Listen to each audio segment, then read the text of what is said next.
you got my profile. Swipe right.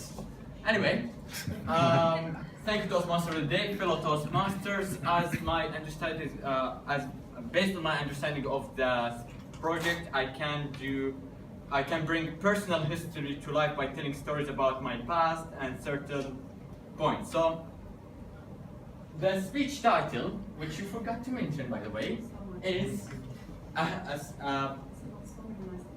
yes, you did.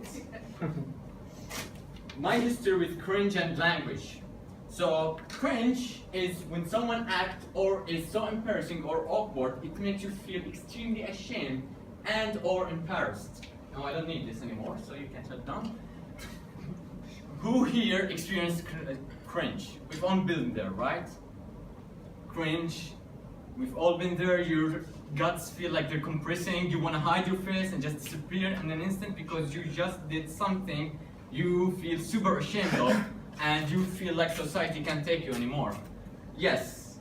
So we are all going through cringes from time to time, and there's multiple levels for cringe. And today my speech is all about cringes in my life. We all are cringes, so my fellow cringers, welcome to the story of cringe and language in my life. Now I decided that cringe have multiple levels. Now there's the everyday cringe.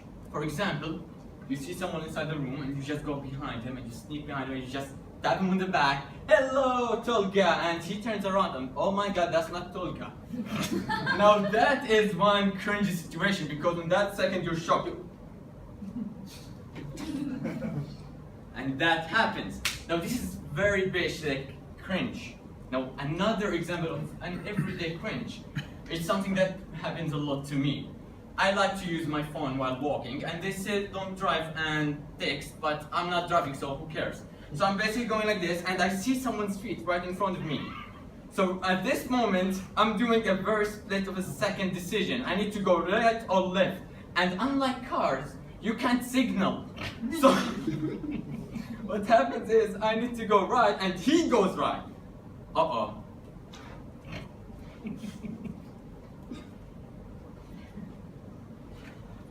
That's another cringy situation you don't want to end up in. And admit it, it happens with every one of you. Because it happens with me a lot, and every time it happens with me, it happens with another person. And so it happened with that person at least. So if I lived in Istanbul for 10 years, it's gonna happen with at least 3 people in this room, I guarantee you this. And that's why I always try to signal when I see some face, I go like, and that's it. So another level of cringe, another usually cringy situation, which happens frequently, is you walking down a mall, okay? And now I'm going down a mall and someone just steps right and we make eye contact and suddenly his face changes to a cheerful face of joy.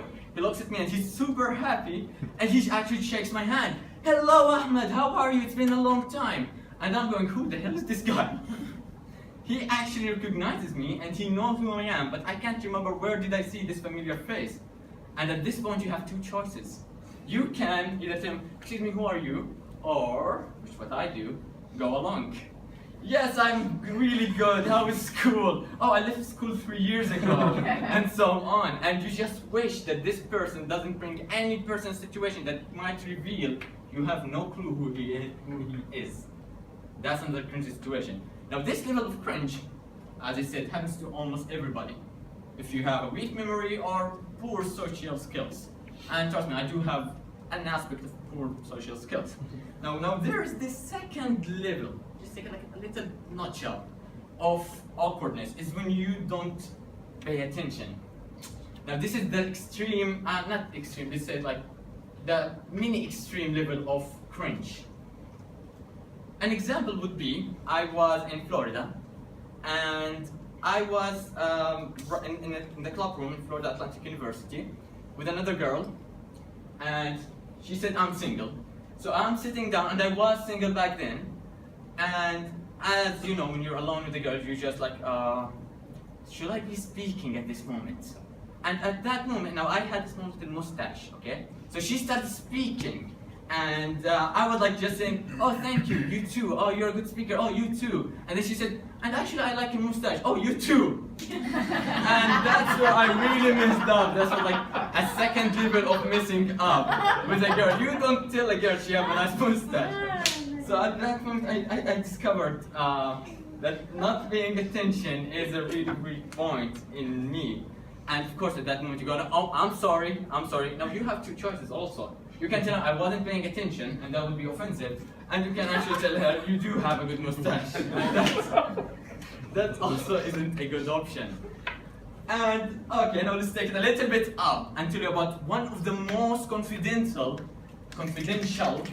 awkward and cringy situation that ever happened in my life. So get ready, everybody, because you're not gonna leave this room and tell anybody. This video is not going on social media, okay? I was in Florida, in what we call a kava bar. Who ever been to a kava bar? Nobody. Kava is a root. They crush the root and they put it with water and they make a small little drink of it, and this drink gives a relaxing, similar to alcohol effect without the drunk thing and the hangover, and like you're still aware. So back to the story. I was there having a small glasses of kava with a friend, and my friend had his friend with him.